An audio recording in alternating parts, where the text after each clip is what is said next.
Good evening. We'll call the Thursday, February 15th, 2024 Town of Rome Board meeting to order. Roll call starting on my left, please. Capel here. Minter here. Giamatti here. Oh, Bauerheit here. okay. We'll certify the posting of the meeting, please. I certify that on Wednesday, February 14th, 2024, the agenda for the Town of Rome Board meeting for Thursday, February 15th, 2024 was posted at the Rome Town Hall at 8:25 a.m., posted at Quick Trip LLC at 8:10 a.m., posted at Nakusa Port Edward State Bank at 8 a.m., emailed to the Wisconsin Rapids Tribune at 8:29 a.m. Okay, thank you. Approve the agenda, please. So moved. Second. Okay, we have a motion by Supervisor Bauerheit, a second by Supervisor Minter to approve the agenda as presented. Any discussion? All those in favor? Aye. Aye. Opposed? Motion carries. Pledge of Allegiance, please.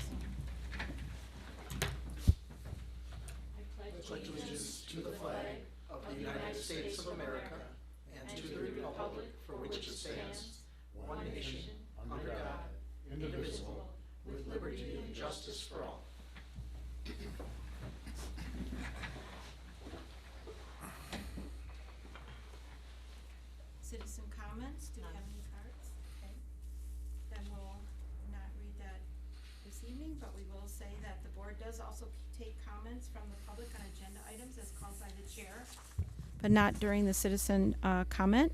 Please note that once the board does begin their discussion on an agenda item, no further comment will be allowed from the public on that issue. No action contemplated except possible referral to a future agenda. Number 7, informational updates, meeting recaps, recent correspondence, current events, or announcements. Starting on my left, please.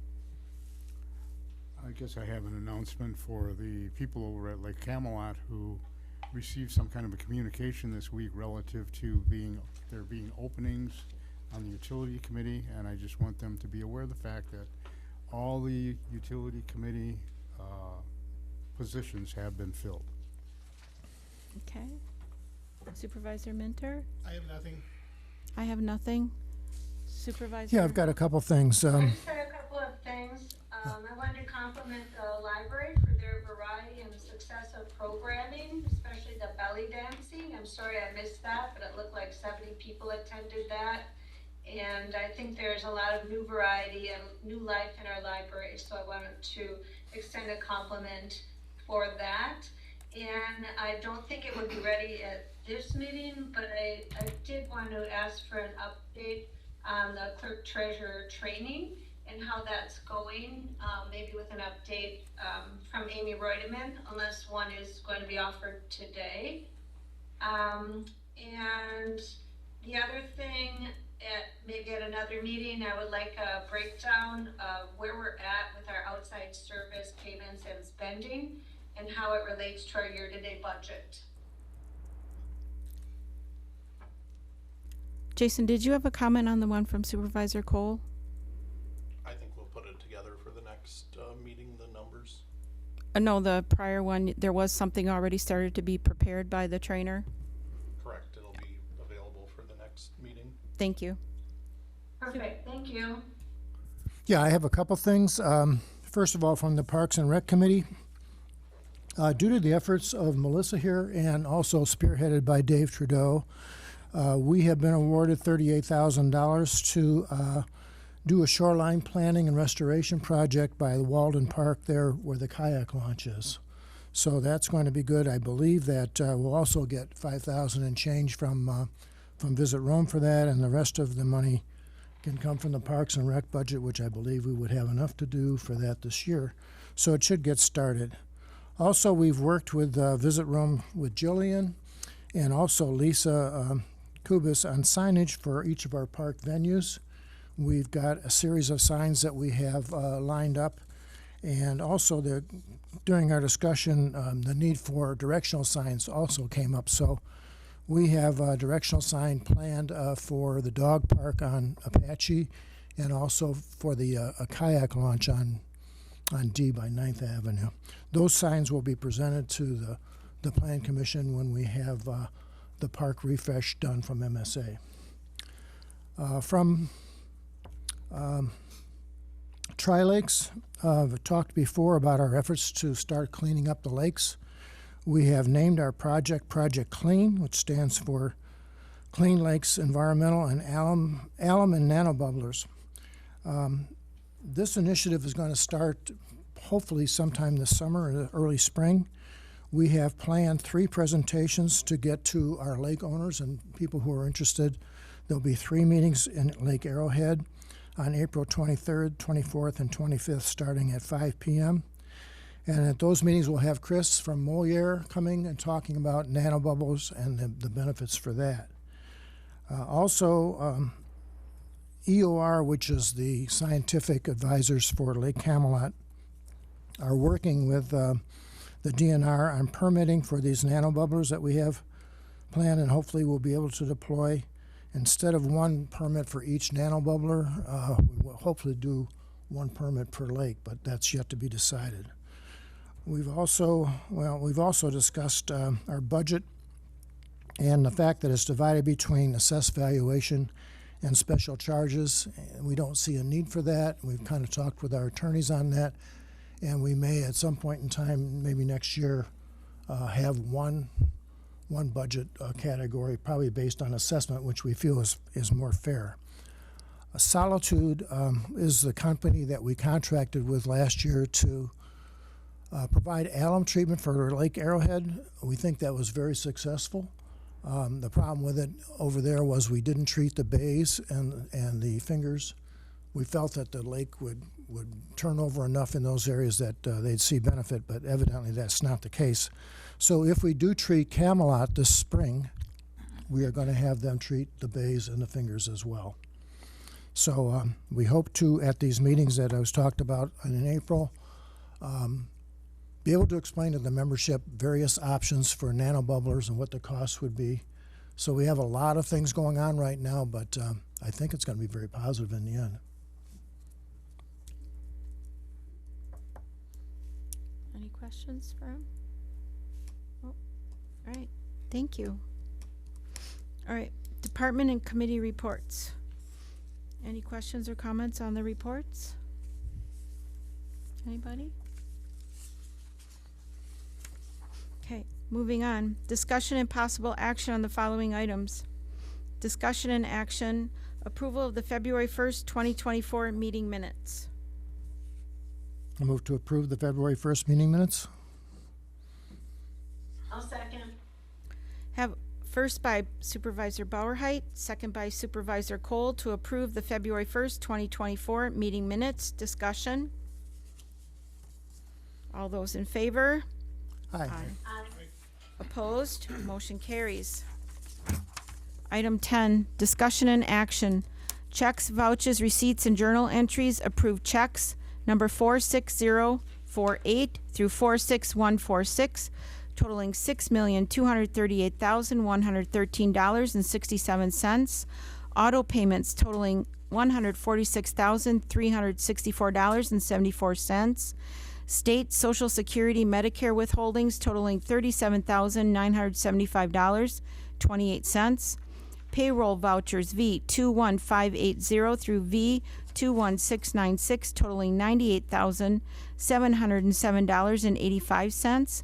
Receipts number 25259 through 25352 totaling $9,622,516.60.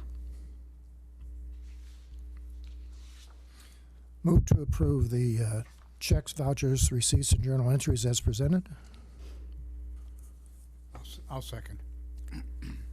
Motion by Supervisor Bauerheit, second by Supervisor Kappel to approve the checks, vouchers, receipts, and journal entries as presented. Any discussion? All in favor? Aye. Aye. Opposed? Motion carries.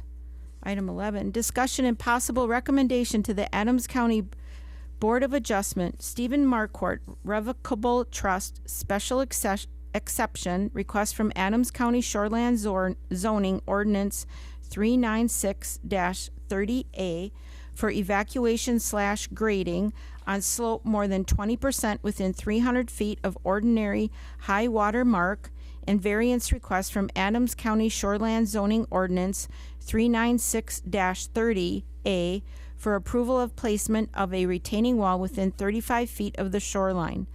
The special exception and variance request is associated with the property address of 1100 North Archers Way, described as Lot 1 of the Pikestaff addition to Lake Sherwood, located in the southwest quarter, northwest quarter of Section 16, Town 20 North, Range 06 East, Town of Rome, with a property identification number of 030-02312-0000. Do you want to lead in, Nick? Sure, certainly happy to. As the agenda item denotes, this is a special exception and variance request to the Adams County Shoreland Zoning Ordinance that is before the county's Board of Adjustment. So the Board of Adjustment, if you don't know, really operates similar to the Board of Zoning Appeals that we have here in this town, but they oversee certain special exception and variance requests that come before it from the county's ordinances. And specifically here, the Shoreland Zoning Ordinance. So the variance application, as the agenda item denotes, is for a request to put a retaining wall within 35 feet of the shoreline. Special exception is for excavation of a slope greater than 20% within 300 feet of the ordinary high water mark, and it appears that in looking at that application, it's for excavation that is noted as removal of vegetation within the buffer zone for the corridor. And so as part of their process in the county, when they get a request to the Board of Adjustment for a special exception or a variance, they will send it as part of their process to the municipalities in which the variance or special exception lies, to allow for an opportunity to provide any input if the municipality chooses to do so. We've had a similar situation, you may recall, when there was a variance requested with a matter that related to the Adams County Private Sewage Systems Ordinance. So really this is just if anybody wants to make a recommendation in one way or the other. Otherwise, you can make a recommendation to approve it or not approve it. Either way, it's going to need to meet the standards and test that exist for variance and special exception. That's going to be determined by the Board of Adjustment. They just look for any additional input if you choose to provide that.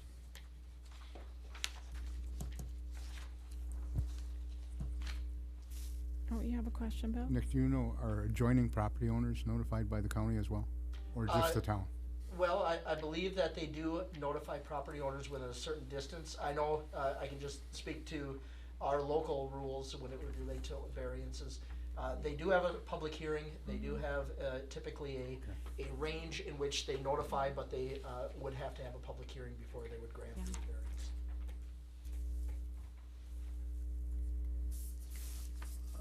Then I'll make a motion that we respond favorably to the request for the variance. I'll second.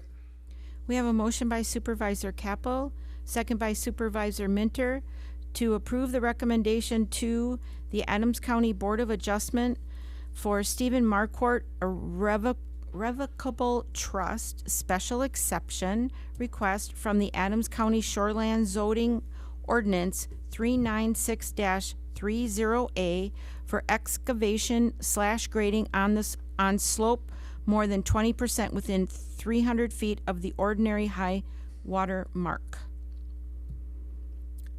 Discussion? All in favor? Aye. Aye.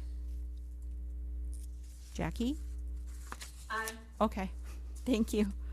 Opposed? Motion carries. Number 12, discussion and possible action. Review and select option for tourism promotion services agreement with Visit Rome, Wisconsin. Nick? Thank you. I think the minutes did a good job of reflecting what the discussion and action was at the last meeting. I'll just kind of use that as an opportunity to just kind of bring back this and have a conversation about what you have in your packets this evening. So at the last meeting, there was a motion and approval of bringing back the agreement with the extension by 5 years, tacking on that time on the end of the current expiration of the contract, updating any legal references, and adding a biannual review period. All of that is reflected in the two options you have. The reason you have two options is in section 14. What I did in section 14, option 1, just has the biannual review period and some of the things that need to be looked at during that biannual review. What option 2 is saying is that in certain circumstances, there would be a cause for termination if either party didn't approve of a request for modification. Option 2 is frankly the clearest, and clear is good when you're going into an agreement, and it does protect both parties. The reason I didn't just bring option 2 back, and I brought option 1 and 2, is because as we had conversation at the last meeting, there was some discussion about termination. I didn't want anybody to see this and be put off by seeing that language when we did have discussion about termination. I didn't touch the termination section, but I did build in some language for when it constitutes cause for going to that section. Because of that, I felt like it was appropriate to bring both options so you all could review and make a determination if you choose to accept one of them. I did hear back from Visit Rome, and they had no objection to option 2. For what that's worth, and I think we may have representatives here, but I just wanted to pass that along to you.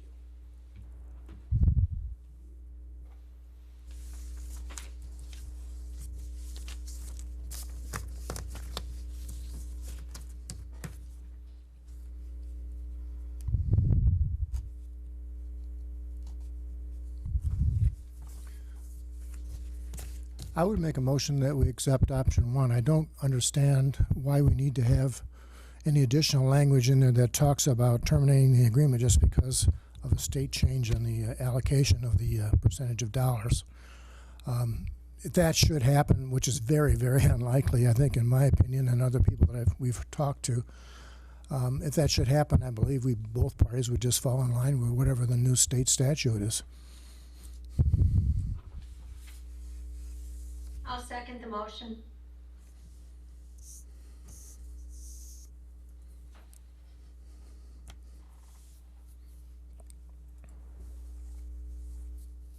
We have a motion by Supervisor Bauerheit, a second by Supervisor Cole to accept option 1. Discussion.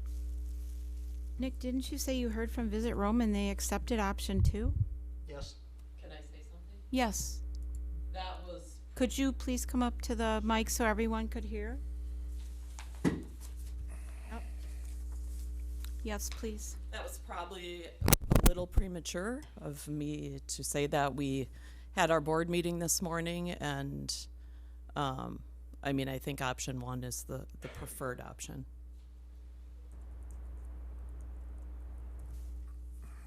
Madam Chair, Yes, Supervisor Capel. I would like to propose a motion to rescind the action taken at our previous meeting to extend an agreement with Visit Rome Inc. for 5 years at the extension of their current contract. And I also included updating legal references and adding a review period every 2 years. I make that motion to rescind. That doesn't have anything to do with the motion that's on the floor. I believe it takes precedent over the motion on the floor. I make a motion to rescind it.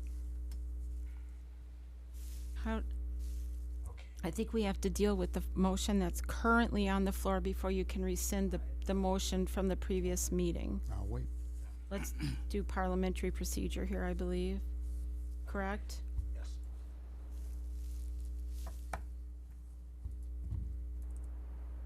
Let's have discussion on the motion that's currently on the floor. Can you please, I guess I'd like to have more discussion and understand why. Let's go back to, we had a number of things that were in at the last meeting that we both had presented for additions that we didn't even have a chance to really discuss in that agreement. And this came back with some simple modifications in option number 2, and I guess I wonder why now that if you were contacted, Nick, and they said they were agreeable, why at your meeting today now they're not agreeable? When it clearly protects both the town and Visit Rome to be partners. If we're partners in, Well, as I stated, I mean, I spoke prematurely. I'm not the one signing the contract. So, I mean, the option that we prefer is option 1. okay, I guess I studied option 2 more than option 1 then, getting that information that the preference was for option. They're exactly the same except for one sentence. That is correct. But that one sentence really protects both parties. Right. But that sentence also was not in the approved motion. I think option 1 more accurately reflects the motion that was brought and approved at the previous meeting, and the motion also stated how the agreement would be updated, and option 1 reflects that motion more accurately. That's why I think that's the correct option to go with, rather than adding things that were not approved at the previous meeting. Can you please give us more clarification on that, Nick, then? Sure. Could you So provide I more did- I clarification purposely for didn't touch everyone that's termination. listening then? Sure. I didn't touch termination. The reason that I put that option together and brought it forth was because if there was a statutory change that perhaps required a different distribution or even allowed for a different distribution, it was my understanding that Visit Rome didn't have a concern with possibly modifying it. However, let's say there was a statutory adjustment that allowed for a different kind of distribution, but also required the tourism entity to do X, Y, and Z. If we proposed a modification to have a different distribution that was less to them, it may put them in the negative and take that down and still hold them accountable to doing certain things. There can be protections to both. And again, I'm just putting it forward as an option to consider. I don't think it necessarily weighs more in one or the other's favor. I think there could be situations, they may be remote, as Supervisor Barheit had mentioned. They may be remote, but we are also talking about a long term. So I wouldn't be doing my job if I didn't at least put it forward as an option. Again, I didn't change termination to say with or without cause, but I did put a provision in there that references statute changes, and if either party doesn't agree to a modification, that it could be for cause to terminate. So if statutorily, if the statutes would change and the legislature would bring forth something that would say the room tax could be split differently, say 50-50 or 70-30, we would be locked into an agreement with number 1 that if we go ahead, I'm sorry. Yeah, I mean, we can always it will allow it to modify if both parties agree. Option 1 or 2 says that. I think the real question would come up if one of the two deadlocked. Can you modify it? Again, the option 2 is clearer in that regard. Yeah. Yeah, as I read through this thing too, for option 2, I was thinking, well, that's nice, but I mean, there's also a provision in here for a biennial review, and those kinds of things could also be brought up and discussed then. It's in And- both option 1 and 2, yeah. Mhm. Again, option 2 just makes clear what happens if there's a deadlock and not an agreement to modify it. That's all. Otherwise, they are literally identical other than one sentence.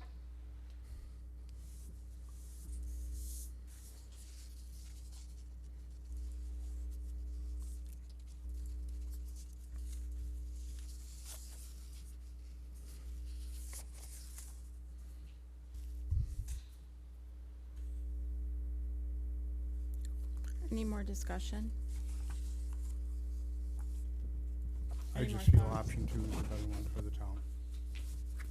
If I had to choose one. I think it for me, if it means getting the agreement, signed and everyone's more comfortable with option two, I would modify my second if, Supervisor Bauerhard wanted to change his motion.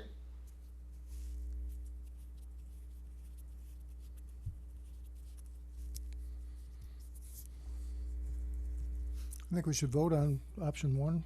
And if it fails, then obviously we'll vote on option two and approve it. I'm sorry, please restate what you said. I guess I would ask that we vote on option, the motion as presented. So you're not willing to amend as Supervisor Cole has asked? I didn't ask, I just suggested I would alter my second if it were amended, but that would be up to Supervisor Bauerhard to do that if he chose to or not. I stand corrected. Yeah, just so it's not, I'm not telling him what, anything. I stand corrected. Thanks, Lori. All right. So I'll do I'll take a roll call vote starting on my left, please. Capel, no. Minter, no. Jamadi, no. Bauerhard, yes. Oh, yes. I'm sorry. Bauerhard, yes. All right, so we have 3 noes and 2 yeses. And I'd like to bring a new motion to extend the visit room agreement in compliance with option 2 that was presented to the board. Second.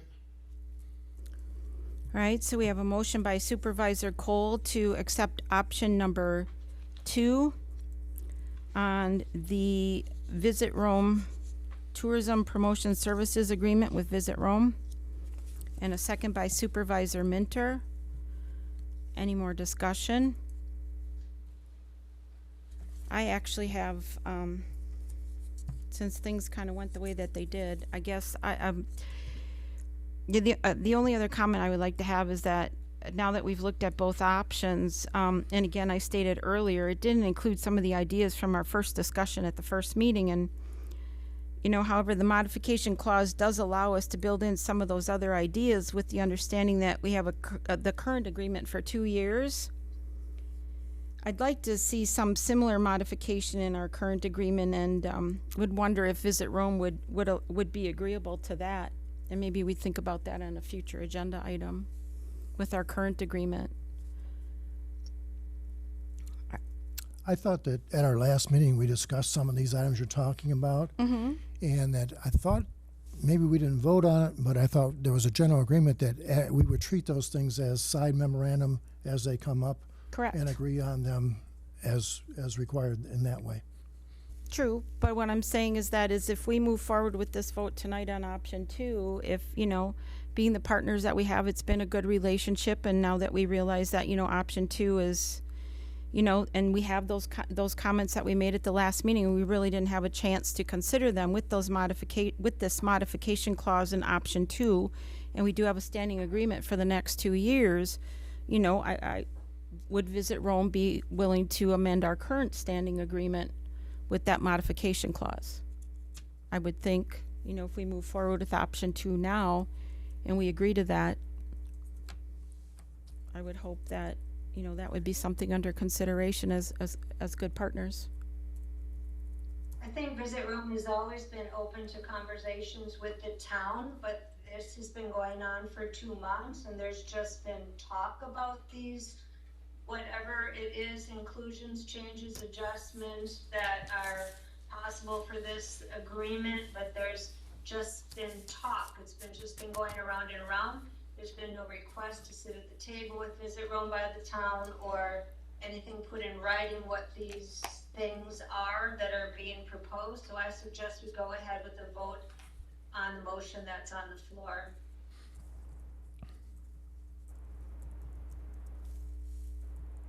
Supervisor Capel, you were... I have no comment.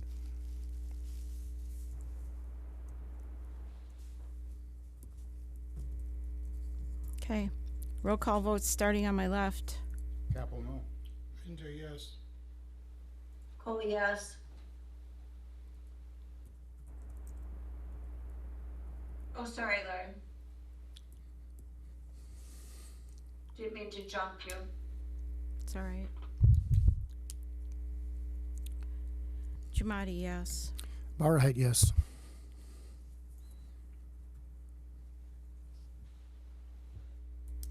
Motion carries.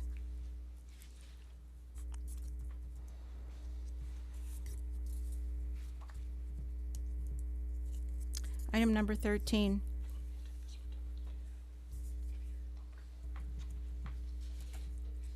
I would like to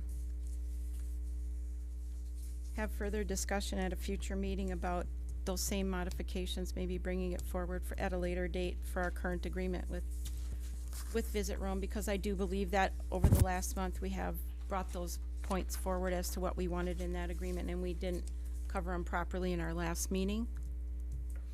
Thank you. Item number 13, discussion and possible referral to town annual meeting.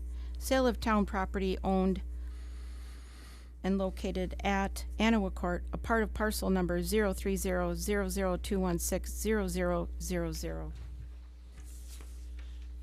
I can give a little bit of background here. The town was approached for consideration of a sale of a real small portion of property that I believe is denoted on a map in your packet. That it looks like a triangle as it kind of abuts to the property north and east of that strip of land. That is town-owned property. It is, I believe you have some analysis from our assessor on the value of it and the you know, what exactly it is from a square footage standpoint. But I would just note that the eastmost property, that's the one that had approached the town to purchase it, is the only one that doesn't have the the water frontage or kind of the water frontage in that area. And just one other thing is that if the town were to decide, and they would require elector approval to do so, but if the town were to decide to do it, there would be some steps involved, because really this is landlocked otherwise, right? So so there's not a ton of value in that land other than to the person to the east.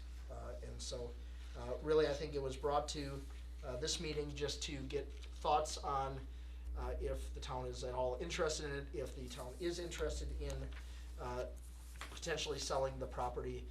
It would go to the annual meeting for elector authorization to do so. Would there be any requirement prior to that meeting to advertise the fact that we are selling the land?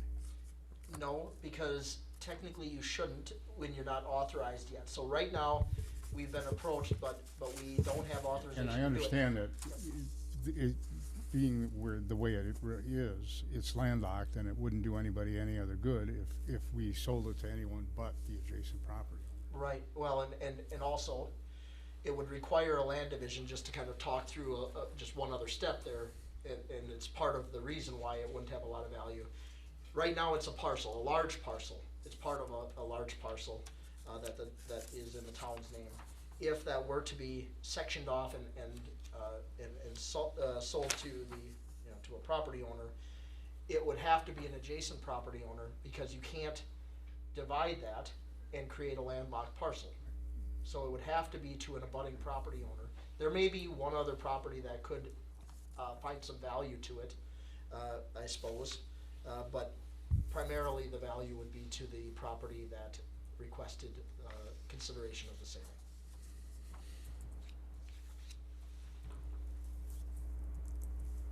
Is there some reason that the assessor's value is redacted? I think I redacted it for the meeting in case the board wanted to, before we had done bidding for those lots, and so I didn't want his number made public if you guys chose to bid Yeah, I was just sale out after the election. curious as to what he thinks it would be So- assessed at. So best other explanation for that is, in the past, and I think this kind of gets to Supervisor Kappel's question. In the past, we've had a couple different situations where we've been approached to purchase property. One of them was just an access driveway, right? Didn't have a lot of value to anyone other than the person that it served, that would potentially purchase it. That said, once you had the authorization, I believe at more than one of them, the electors, when they gave the authorization, they also gave an advisory piece in their motion to advertise the sale. Well, if you're advertising the sale for potential offers or bids, you probably don't want to advertise, what our assessor is saying it's worth at this moment.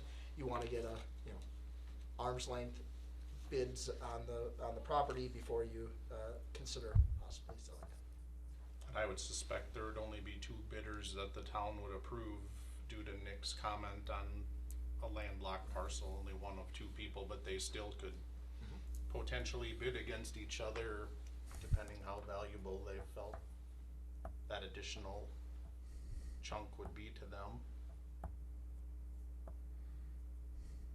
So if the potential purchase request was made because of getting lakefront for one of the existing landowners, does the rest of the property then, the remainder that we would still own, does that still have lake access or lakefront? It's the whole entire quarry. It's 32.5 acres, and we have our own access to Right, that they're only quarry. buying one little chunk of that 32 acres. That's Yeah, correct. and we would probably, if we did look at that, we would probably draw it similarly to if you look at the parcel to the north of that, so it would, kind of jut out a little bit more there. And so it would be, there'd be, some kind of survey and meets and bounds to it. The exact size would depend. It wouldn't be exactly just the land that you see there in the triangle. It would, be the rectangle that would be drawn. And yeah, they would just drop the size of the parcel, the parent parcel that exists right now, down by the same amount. The property owner to the north of that owns all the way down to the water. Correct. Yeah. Yep. And the into- property owner to the south of that owns to the water. Correct. Yep. And the rest of the quarry, there's access, there's a little kayak where people just launch right off of Anawa Court. And then if you go further down towards Highway Z and you go, there's a driveway before you get to Highway Z that takes you right into where there's public access to this little lake. So, now that I've given it away, Well, that's right. And then the other thing to The note is great little fishing spot is now public. I think to Supervisor Minter's point, one thing to note on that is I don't believe there's an access to that triangle. No, it's So- it's right in front of this No. gentleman's property. Right. So there would, short of the kayak, I guess, in setting up a. Which is right here on this, right here, people get off on Anawa, they'll park right there and they'll kayak right there. So short of putting some kind of kayak destination on our triangle, there's not a whole lot of access that would be. They'd have to trespass on that other person's property to get there. Correct. Yeah.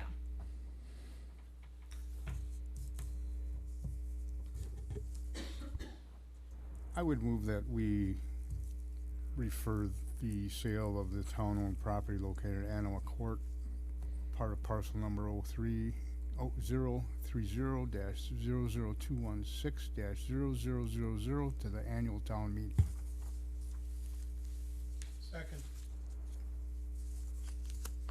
We have a motion by Supervisor Capel, second by Supervisor Minter, for the recommendation of the sale of town-owned property located at Anawa Court, a part of parcel number 030-00216-0000. Any additional discussion? All in favor? Aye. Opposed? Motion carries. Number 14, discussion and possible action, zoning and building inspection services contract. Who's gonna tee that one up? I can take it for just the easy part of it is that Okay. I think in your packets you had a email from Mr. Hanson and you had a draft agreement in your packet. Now I believe that has been updated. There's a board couple members- errors on it. I handed it out to each person as the packet that was sitting there. We caught a couple of errors in it and corrected those as far as the fees and Okay, so we have the corrected version at our desks, Correct. okay? So we're ready for, okay, I'll move that we approve the corrected version of the agreement for building inspection services for the town of Rome with Dan Hansen and Central Wisconsin Building Inspections LLC, and that the interim administrator and town attorney write a plan to clear up all outstanding and pending zoning files which Dan has been involved in to date, effective March 1st? Is that the date? Okay, agreed to. I'll second the motion.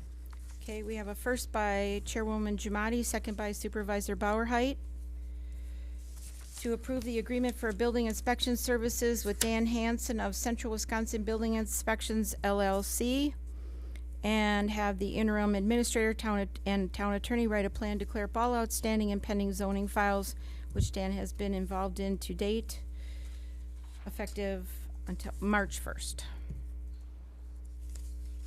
Any discussion? All in favor? I just want to thank Dan for stepping up and helping as he did. And I realized he stepped away from the training piece of going back to the contract he originally had. But I do want to thank him for stepping up when we asked him to. Yes. All in favor? Aye. Aye. Opposed? Motion carries. Item number 15, discussion and possible action, Emmett's on the Lake LLC, 1682 Apache Lane, Nakusa Class B, combination liquor license status. No permits or plans for renovations have been submitted to date. So I can just give a bit of context to this. So as you're likely aware, the town does have in its alcohol license ordinance a requirement for continuation of business. And in that continuation of business section 234-10, it does require opening for business within 6 months of date of issuance, and then what they can call a continuation of business for 6 consecutive months in a calendar year, then going forward. Now, in the ordinance, there's some flexibility built in. The town board can deviate from that 6 months. They can extend that time period out. The board did do that for this license holder back in July of 2023, July 20th of 2023. The board had extended it, and the motion that was made just allowed for the extended period of time for opening based on the extenuating circumstances. As now we are getting into the kind of lead into renewal time, as I understand it, the license holder has not provided for any permits or plans for the renovations that they had noted, and so we may have a situation where if we don't get some clarity and commencement of operation, that we're going to be presented with a renewal and still no continuation of business, if that makes sense. And so what we're looking for, I think, from the board is some direction on what you'd like to see happen, so that we can communicate that to the license holder. So when you're presented at the time of a renewal, if they do choose to renew that license, we can have some clear guidelines that are communicated to them if the town should decide not to renew the license. The current license expires June 30th, 24, is that correct? Correct. Okay.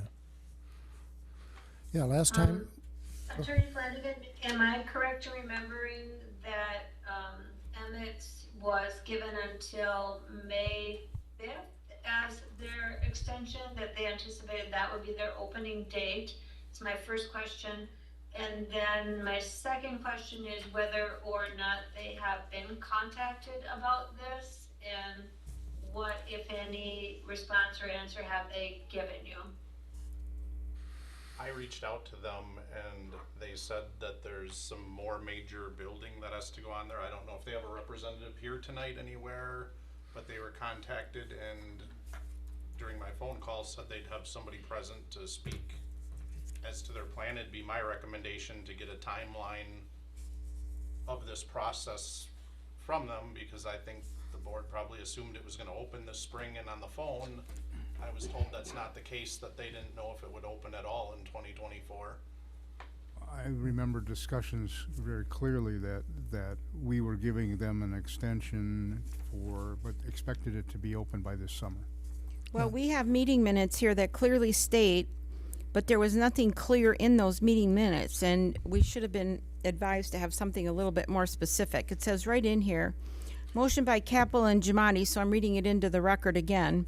Motion by Capel and Jamadi to approve the recommendation from the Alcohol Beverage License Review Committee on a new Class B combination liquor license for the period of July 21st, 2023 through June 30th, 2024. Application received, Emmett's on the Lake LLC. Discussion was held regarding the time frame for opening the restaurant.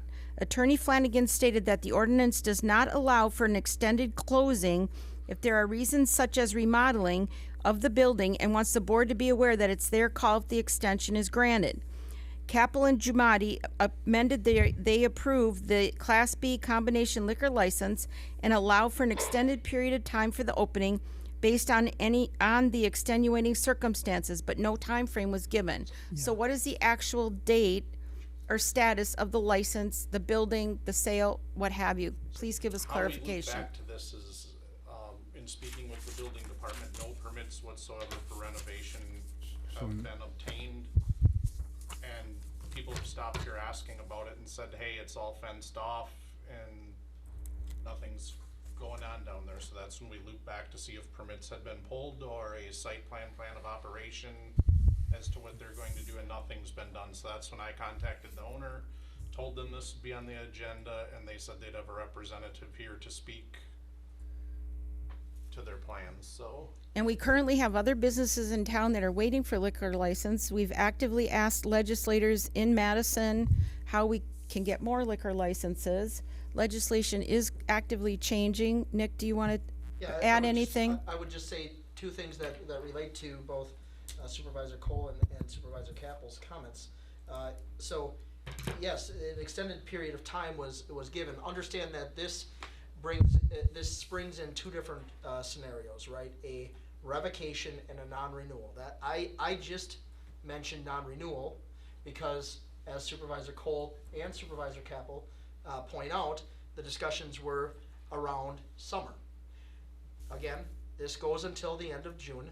Right. This gives us the opportunity, so it's not that we didn't have this conversation, and it's not that we didn't, put in, at least at that time, the motion based off of that conversation that allowed the extension. But now we are going to get to a point where we may be asked to consider a renewal of that license with a situation that we don't have a business in operation, and therefore will once again be up against our ordinance. And so I think the goal here is just to start to develop some clear timelines, so when you get to the point of considering that, in light of what Chairwoman has mentioned, there are some other factors that could consider here, and if we don't have a business that's in operation, there may be some competing factors there that may. Yeah, as I recall, the reason we approved the extension in the first place was because when we talked to the owner, his planning horizon to open was May 1st. Well, and he's had extensive remodeling to the building. Right. And that was really the reason. If he's gonna do that, he's Because he probably said late he wanted already. to do extensive remodeling. If there's been no permits pulled, and we're in the month of February, how much extensive remodeling can be done in a period between now and June? And we have this building starting over here, and we know they've already talked about needing one. And so the need grows, and we get questioned all the time, why aren't you giving out permits? And it's not like we can get them. We still, What would be the proper procedure for putting them on notice that if there's no permits pulled and no start, that they should not bother putting in for a renewal? I would recommend carrying this to the next agenda, and being it was a verbal phone call I had with them, we'll send them a certified letter okay. To appear? recommending that they have a business plan and timeline of what this renovation is gonna be at our next meeting, and if they don't show up then, it'd be my recommendation to commence revocation So, procedure or non-renewal, I whichever the would board say decides. I would say non-renewal would Because fit we better. haven't really, Otherwise, you're gonna have a hearing, and the other piece of that is we can send a letter that, I mean, there can be a lot of involved with putting together that plan, and it may take some time to do it, and it's not gonna be long before we have another meeting. Maybe we give them a cutoff. I mean, they're gonna put in for renewal in early June if they are, that we need to see that by maybe the first meeting in April.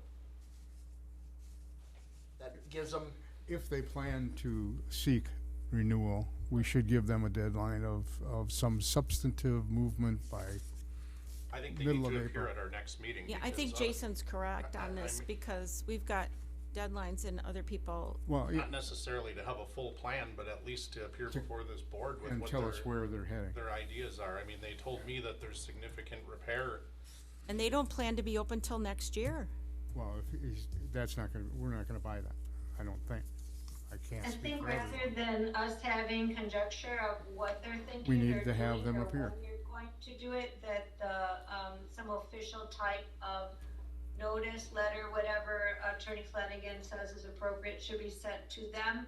Phone call was nice as a way of letting them know this is a topic under consideration, but I think it's leaning into a Formal. legal decision and one with a pretty significant impact on the business, so they should get a formal written, notice requesting them to answer, that we can see that it's had some type of guaranteed delivery also.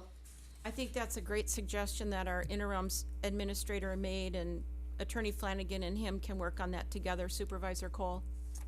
Yeah, With I a- think with that's a- with- only, yeah. in my opinion, what needs to be done. Right. And Right. if they can't supply that information and they don't have adequate timeframes, I agree, it is not fair when other people are asking and ready for those licenses, so. Right. They need to answer to it. I will reach out tomorrow and let them verbally know they'll be on the next agenda, and we will follow that up with, written letters notifying them that it'll be back on the agenda. thank you. All right, thank you. Do we wanna go on record as saying that if a business is not open by No, just leave it where we're at. renewal time, it's not, they shouldn't bother renewing? That would probably be at whatever meeting At the they meeting? come back at. Okay, Yeah, at the next meeting, yeah. okay. Yeah, I just wanna be fair to them. thank you.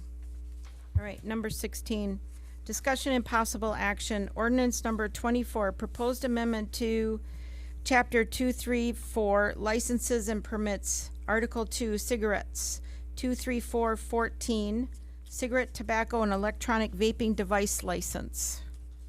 All right, I'll take this one again. So then, this relates to Act 73. There's going to be probably another matter that you'll see that relates to Act 73 in the future.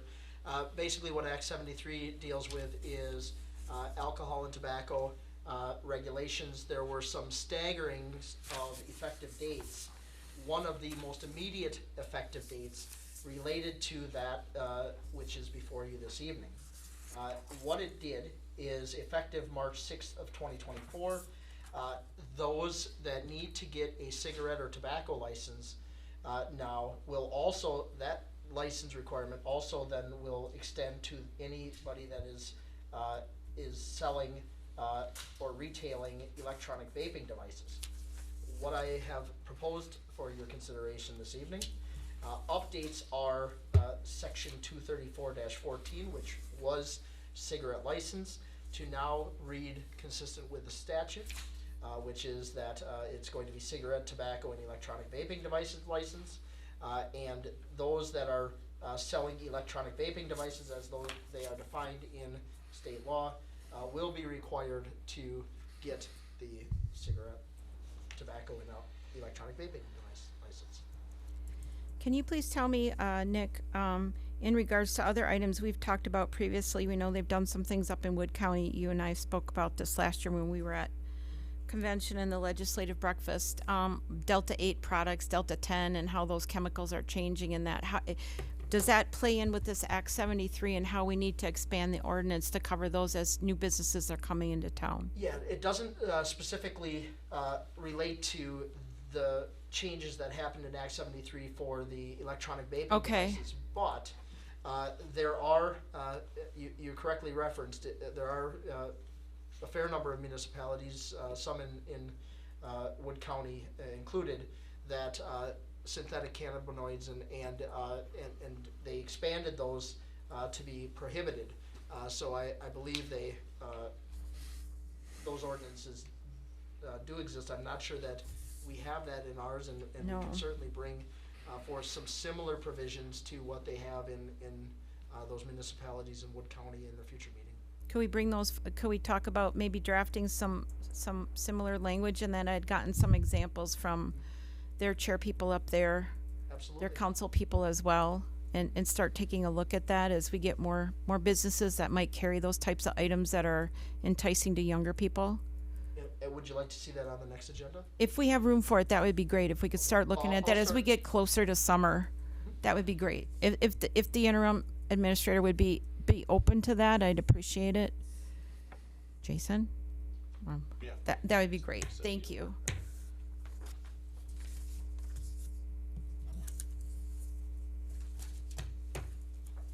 Okay, do we have a motion?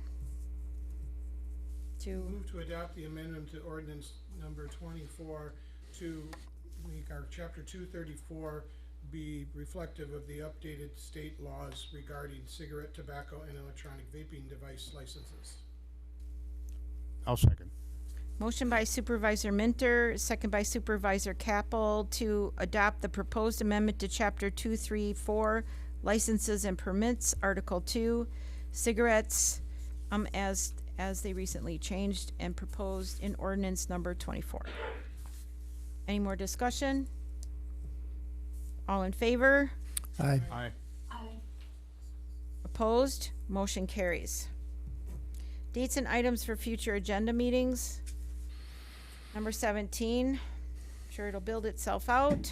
18, next meeting date and time. Calling on you guys. I don't have my calendar in front of me. I think it would be. Yep, that's correct. That's why we had to get this done, because it was the day before. March 7th, 5 p.m. Alrighty, Just so you know, I will not be here. I'll try and call in, but okay. You'll be gone until when? March 21st. Alrighty. And Jackie, are you gonna come back Aloha, by Leader then? Zane, wherever. Will you be back? Is she there? Jackie, will you be back? Sorry, I was muted. Oh, talking away. I leave here March 1st and I should be back in Rome on March 2nd. Okay, thank you. You're welcome. All right. Meeting adjourned at